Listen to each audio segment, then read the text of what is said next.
Housekeeper, what are you standing around for? Can't you even make coffee? Cindy orders me around like she owns the place. Derek, my husband, laughs along with her. To them, I'm not family. I'm just the housekeeper. I don't need a family like this. I've been in touch with someone else. My name is Irene, a 28-year-old office worker. I met Derek through a friend, and we hit it off, especially when we found out we both work for group companies. We got married last year thinking it was fate. So, we're going next year, right? No. As Thanksgiving approaches, Derek keeps bringing it up. He wants to go to his parents' home. Honestly, I really don't want to go. And I have a good reason. His unbearable mother, Cindy. I didn't realize it when we were dating, but Derek is a mama's boy, to put it nicely. We're supposed to be newlyweds enjoying the happiest time of our lives. But every morning, Derek calls Cindy before even saying hello to me. After a cheerful chat, he hangs up and finally greets me. It's creepy. When he gets home, he talks to Cindy on the phone until bedtime. I can't tell who's the wife here. To make matters worse, he's been taking more business trips lately. Naturally, we fight all the time. I get that Cindy is important to you, but isn't this a bit much? Derek yells back, "What's wrong with talking to my family?" After fights like this, he usually hands me a pre-filed divorce application the next day. I take it thinking, here we go again. But by evening, he acts like nothing happened. So when are we getting divorced? I ask. Well, I talked to Mom and she said we should stick it out for the sake of appearances. You should be grateful to me. This has become our routine. I wish you could see how ridiculous this all is from my perspective. By the way, there are other reasons I can't stand Cindy. Like the time Derek and I went to his parents' home for a family meeting. She greeted me with, "Oh, you're so cute." But once we sat down, there was no coffee for me. By the way, his dad passed away a long time ago. "Oh, I must have forgotten because I was so nervous," she said. Looking back, it was clearly intentional. When Derek stepped away to take a work call, she said, "You really are cute." When I blushed, she said, "You can't even take a joke. How foolish." Then she chuckled, "I can't believe you thought you could marry Derek with that face. You're so thick-skinned." According to Cindy, I'm not good enough for her successful son. For the record, I also work for a reputable company, so it's not like I'm underqualified. If anything, Derek's company is slightly more prestigious. "Well, if Derek wants to get married, you make a perfect housekeeper," she laughed. That's why I've disliked Cindy from the start. Who would willingly go to a home like that? But if I say anything to Derek, he'll just get moody again. Ugh. I can't help but sigh. Last Thanksgiving, Cindy was down with a cold. She insisted Derek come home, and despite my objections, he went back alone, saying he was worried. I spent the holiday with my parents and my loving Uncle Cyrus and his wife. I wanted to talk about Derek, but I didn't want to worry my family, especially my frail mom with a bad heart. Uncle Cyrus sensed something was off and told me to speak up if anything was bothering me. Sure enough, Derek caught the virus from Cindy and even passed it on to me. Both of us were bedridden when the doorbell rang. Dragging my sick body to the door, I found Cindy standing there. I thought I was delirious from the fever, but when she shoved me aside, I realized it was real. She walked up to Derek and then turned to me saying, "Can't you even take proper care of Derek, you useless woman?" I'm sick too, and the man lying there is a grown adult over 30. The reason we're in this mess is because of you, I thought, but I couldn't say it out loud. At least someone who can move is here, I thought, begrudgingly grateful to Sydney. But then, She said, "By the way, I have no intention of taking care of you. You're not family." I regretted even the slightest expectation I had of her. After that, Cindy took care of Derek as if I didn't exist. Derek, instead of defending me, said, "I thought this one could at least handle household chores. Sorry for the disappointment, Mom." I couldn't believe it.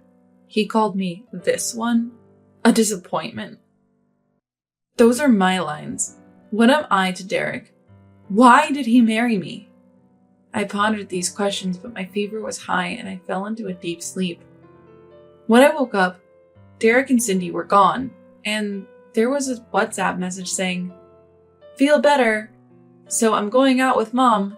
Get well soon. You're a nuisance." I found it so absurd that I couldn't stop laughing. That was last year's Thanksgiving. Since then, I haven't seen Cindy. Despite all this, Derek acts like nothing happened and says, "We're going to my parents' house next year, right?" I have no idea what he's thinking or how he feels. Then something happened. It was Christmas, which is also our wedding anniversary. It's been a tough year since we got married, but I thought we could at least enjoy today. That's what I thought. In the morning, I asked Derek, "Do you remember what today is?" He thought for a moment and said, "Yeah, I remember." I cooked all his favorite dishes and even ordered a beautifully decorated cake. But that night, no matter how long I waited, Derek didn't come home. Did something happen to him? Worried, I called him and he finally answered. "Hey, where are you? I'm getting worried." "I'm at my parents' house." I was so shocked my mind went blank. "You're at your parents' house? Why?" I was still processing this when he said, "I didn't realize until you reminded me this morning.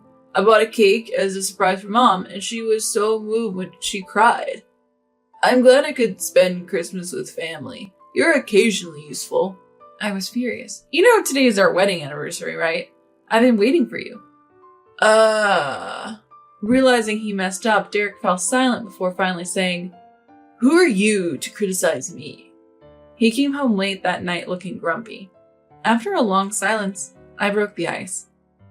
"Why did you marry me?" According to Derek, marriage was just a step for a career advancement. Being married is a status symbol in society and at work. All of his bosses are married, he said. He married me because I seemed like someone who would quietly obey him. The proof is that all of Derek's bosses are married. But after marriage, he felt suffocated with less time for Cindy. He said he's only staying married to protect his reputation. He admitted that bringing up divorce papers was just for the fun of seeing me distressed. However, he told me that he was just doing it without getting divorced because it would affect his reputation if he divorced me right away. At this point, I was completely over him. "I can't do this anymore," he retorted. "Who cares what you think? Just keep being a housekeeper. I talked to Mom and I'll be moving back home and commuting from there." Luckily, our place and his parents' home aren't too far apart, so commuting isn't an issue. I vehemently opposed living with his parents, but he insisted on living near them. Fortunately, he moved back to his parents' place, so Cindy never came to our house. "I want a divorce," he said. "Go ahead and try," and left with a few belongings. After he left, I contacted someone. For the next few days, life was peaceful. The house felt lighter without Derek. But the day before Thanksgiving, I got a call from an unexpected Cindy. I thought it was a wrong number, but when she called again, I answered. She was unusually polite. "Sorry to bother you. Would you like to spend Thanksgiving together? It's lonely being alone and we should get along." It was unlike anything Cindy had ever said. When I visited their home that day, she greeted me with a smile, which felt creepy. Derek was in the living room, but avoided eye contact. Cindy said, "I heard from Derek that divorce isn't good for public image." She was smiling, but her eyes weren't. She was desperate to keep us from divorcing, even if it was just for show. "Do you consider me family, Cindy?" For the first time, I talked back. She flinched but recovered, saying, "Of course, Iris." I burst into laughter. "You can't even remember my name and you call me family?" She had never called me by name. It was always housekeeper, or at worst, hey. Angry at my audacity, she snapped, "Enough, Derek, get rid of this stupid housekeeper." Derek seemed to be pondering about his career. "Did you get a call from the boss? It must be about a promotion." "Well, you might be right. Listen, Irene, if you keep talking like that, I'll divorce you." "Derek, you're getting promoted soon. Unlike a failure like you. He'll need a wife from a good family this time." It appears that Derek got a personal call from his boss. "Oh, really?" I replied. "If you get it, then act like a housekeeper and do your job. What are you standing there for? Can't you even make coffee?" Cindy said. So I quietly made coffee, slammed the mug on the table, and dropped a bombshell. "Who are you talking about? Being a wife or a housekeeper?" "I'm a stranger to you now, so I'm leaving." Both of them looked shocked. "What do you mean?" Derek asked. "I already filed for divorce." "You can't just file on your own. Forgery is a crime. Did you commit a crime?" he yelled. "What are you talking about? You had 10 divorce papers at home. It was great for practice. Besides, you told me to file if I could, so I did." Derek seemed to remember and looked regretful. But he quickly regained composure and said, "I'm future executive. You'll be the one regretting." He continued to insult me, calling me a leftover in my 30s, among other things. Annoyed, I said, "If you're unhappy with the divorce, let's go to court. I've recorded your verbal abuse, so it won't look good for you. Oh, and this conversation too. Looking forward to our next meeting," and left. Days later, I went to a certain place. I had taken a day off from work. I had an appointment, so I was let in right away. When I entered the room, there was someone looking surprised. It was Derek. Sitting a little away from him was his direct boss, the department head. "What are you doing here?" Ignoring Derek, I walked straight to the department head and sat across from Derek. The room fell silent, and the department head began to speak. "Derek, is it true you got divorced?" Derek hesitated for a moment and then started spouting nonsense. "I've never been happy since I got married. She doesn't do housework because we're a 2-income family and she even takes all my salary. I've reached my limit." That's a complete lie. When we got married, Cindy had imposed strange conditions on me. First, to be perfect at housework and to give all my salary to Derek. I thought I had been doing as told. I cleaned and even prepared balanced meals, considering Derek's health. Derek would give me a small allowance and take the rest. So I had no money to spend freely. So everything this man is saying is a complete lie. The idea that housework is solely a woman's job, regardless of whether it's a 2-income family or a housewife, is absurd. "I did get divorced, but there's absolutely nothing wrong with me. I'm the victim for marrying a crazy woman," Derek rambled on, taking advantage of our silence. "So I'd like to accept the promotion." Hearing that, the department head responded, "You seem to be misunderstanding something. Whether an employee is married or not, I never change my evaluation based on that. What you just said suggests you see your spouse as nothing more than a tool, doesn't it?" Derek remained silent. "Don't you have anything to say to me?" I asked. Derek scoffed. "What? I'm the one who should be thanked for marrying someone like you." The department head began to speak softly. He has a younger brother, and watching his younger brother's marriage makes him happy. His younger brother has always been sincere and kind, and his sister-in-law may not be physically strong, but she's devoted and always smiling. They have a daughter, and she's grown up to be a good, honest child.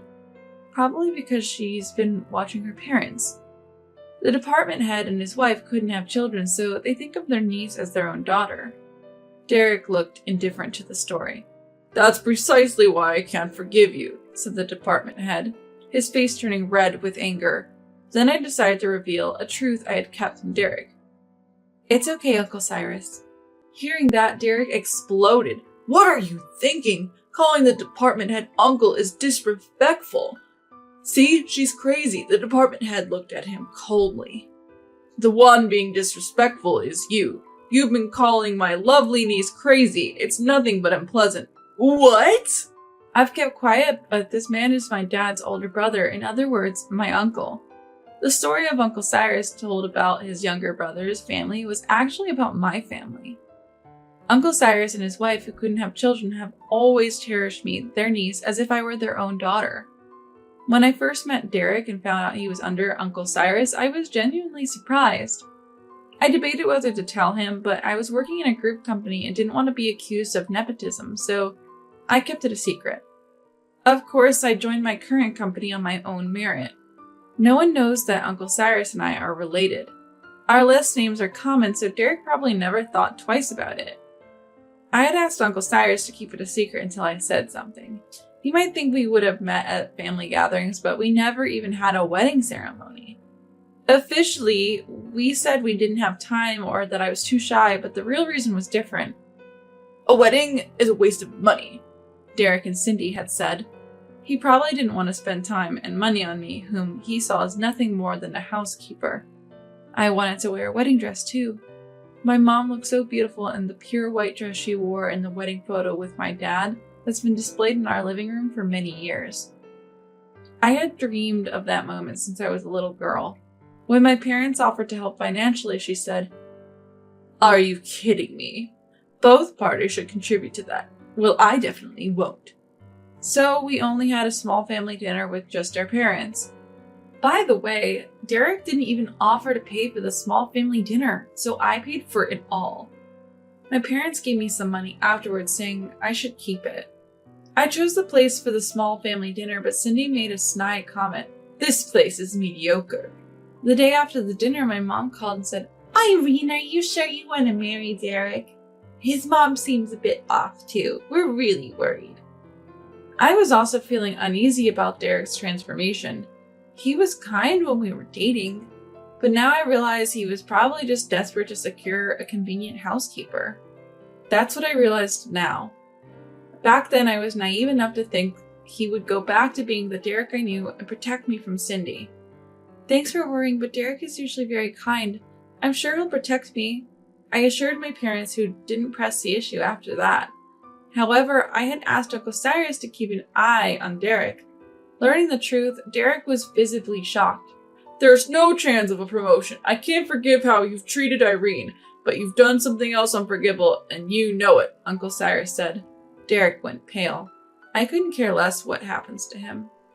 "Goodbye. We'll never meet again," I said and left the room. Later, Uncle Cyrus told me a shocking truth. Derek had been taking day trips with Cindy under the guise of business trips and charging all the expenses to the company. Because Derek was vigilant at work, the checks were lax. What surprised me more was that Cindy had suggested it. Derek was fired, and Cindy is also under investigation as an accomplice. I couldn't care less, but I was utterly disgusted. I heard they'll be returning home soon, so I decided to sue them for emotional distress. I know they've been hoarding money, so I intend to make them pay. As for me, I was recently promoted to the first female managerial position. I thought I had given up on marriage, but I was introduced to the son of one of Uncle Cyrus's friends, and we've been spending more time together. He proposed to me recently, and I met his parents, who are very kind and remind me of my own parents. I'm very happy now.